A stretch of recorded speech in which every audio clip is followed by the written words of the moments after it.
How's it going, guys? Music fan here. How you guys doing? And welcome to U2une Month. I formally welcome you guys to this awesome discography review that I am undertaking throughout the month of June of all of Irish rock band U2's studio albums, from Boy all the way to Songs of Innocence. And so today we start off our album review. We kick off our U2une Month with an album review of the band's debut studio album Boy, released in 1980 on Island Records. So let's not waste any time, let's get into this. So excuse me, I'm a bit short of breath. A little bit of backstory here, just a little bit. The band first formed in Dublin, Ireland around 1976. After a lot of noodling around with band members, they eventually formed the bigger part of U2 as we all know them now. All of them responded to a Billboard ad notice that Larry Mullen Jr. had left for band members to form a band, and along came the future members of U2 amongst others, and after some filing around, they managed to make the four core members of the band that we know today. Bono on vocals, The Edge on guitar, Adam Clayton on bass, and of course Larry Mullen Jr. on the drums.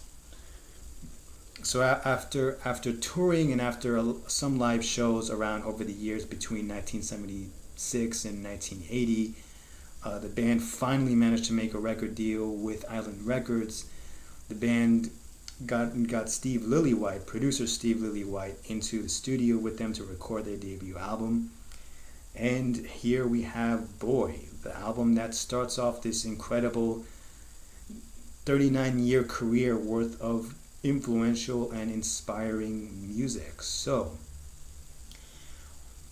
what is it about this album that makes it very special? Well, the musical sound of this album is straight punk rock music, even though it's more post-punk music than punk rock music.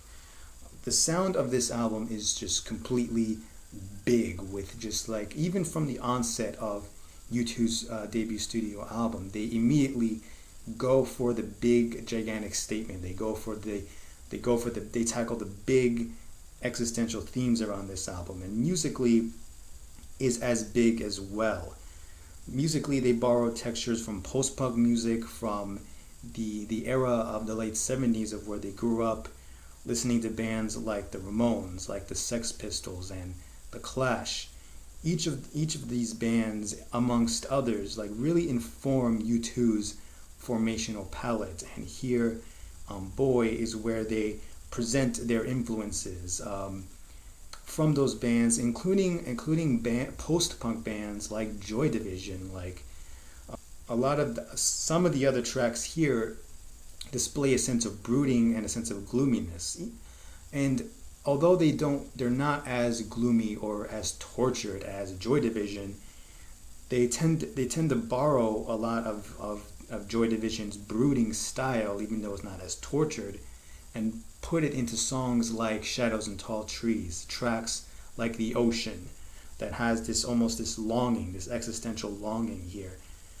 Musically, it still is visceral and still very super catchy, like tracks like I Will Follow, tracks like Out of Control, tracks like The Electrico.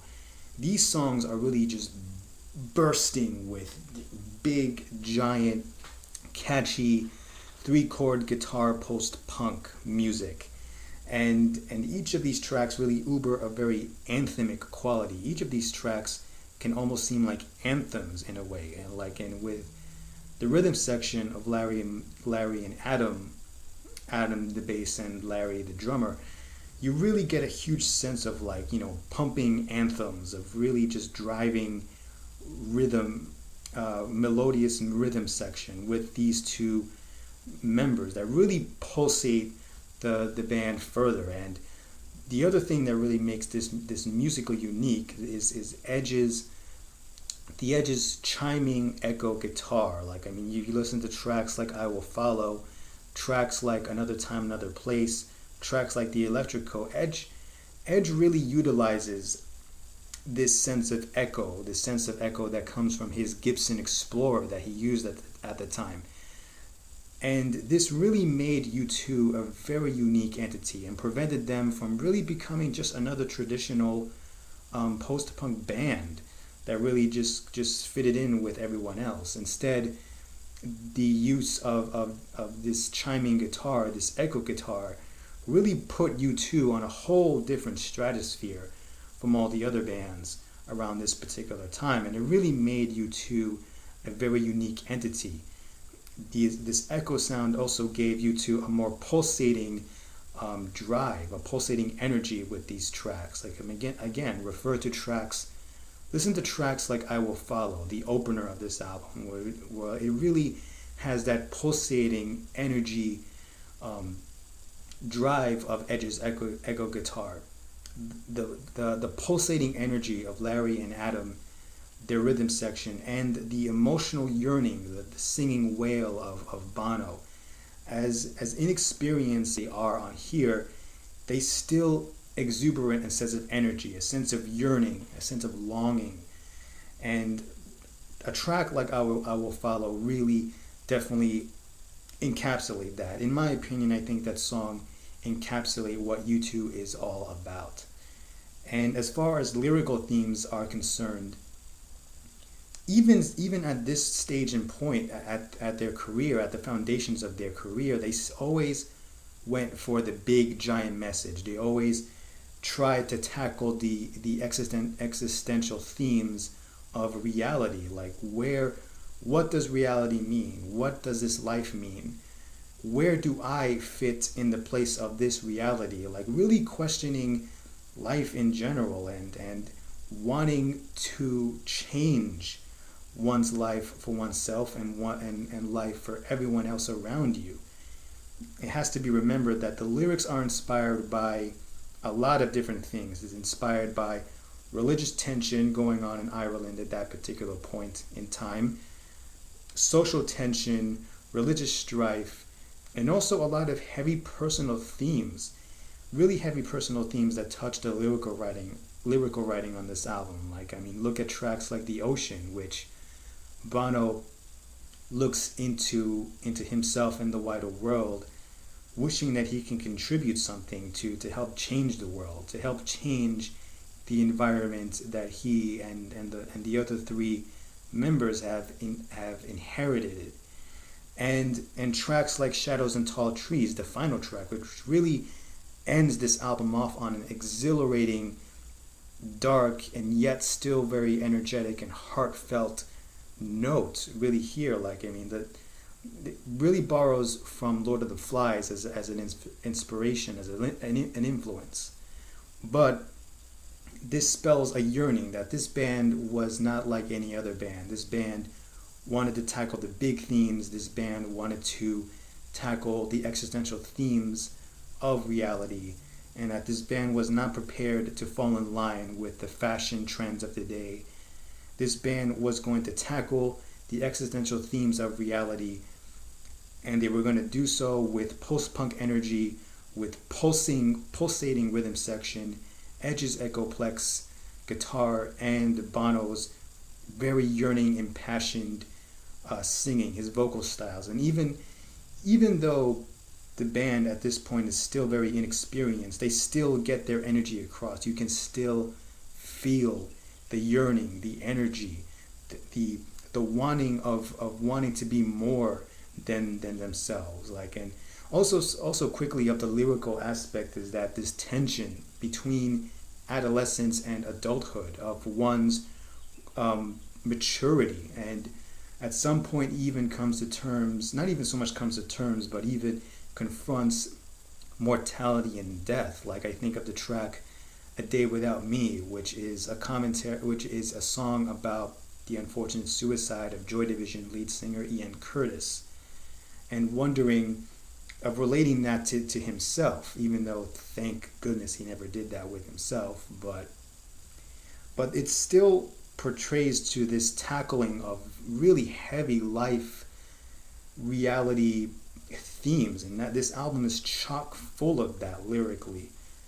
So This album is very unique because of that. Lyrically tackling existential themes and personal loss, tension between wanting to hold on to your youth of the past and confronting with this incoming sense of adulthood, all along with the energy, the passion, and the musical visceralness of post-punk music, with a little bit of shade of Joy Division here and there, but not as overtly.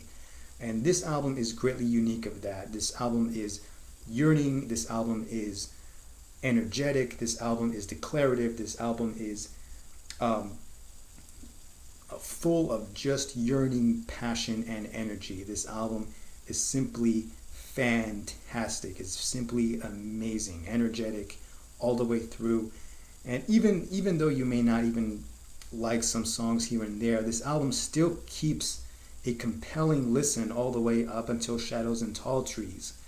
And this album is definitely, I would definitely recommend this album for a new U2 comer who is new to the band. If you want to know what they sounded like on their early days, then this is definitely the album to check out, really. So what is it about this album that I can say that other people haven't said already? This album really is a unique entity. It is the first album of many that really spells out who U2, what U2 are, what are they about, and you can't get as any simpler of U2 than you can on this album. Like before the experimentation, before with various genres over the decades, this is what U2 was. This is who they are. If you can't get any more intimate, or at least somewhat intimate than this album. So as for a rating that I would give for this album, it was really hard for me to give this a rating because in the first years I heard this album, I really didn't get it because it sounded so bland and so generic, at least at the time for me, that I really could not penetrate this album at first. I really struggled to comprehend all the other songs and the way their dynamic was. And over the years that have passed, I've grown to really appreciate this album. I really have grown to like this album on its own merit and on its own terms. So although I can sympathize that this album can really be hard to get at first, if you give this album time and space and energy and you absorb the lyrical writing of Bono's lyrics here, you really get a sense of what U2 was like, what Bono was like around this day and age, around the release of this album. So as a rating for this album, I have to give this album a 4.5 out of 5. I know that doesn't seem very fair, especially a debut album, but really the only down point for me will happen to be kind of like the little bit of the middle tracks of this album, like Another Time, Another Place, for instance. And while that doesn't really make this album bad or any terrible, it does kind of detract just a teeny little bit, but is not enough to really make me it's not enough to take away from the listening experience of this album. Like really, the band tackled a lot of existential themes on this album, but without sounding so pile driving on top of you to the point that you're so overwhelmed with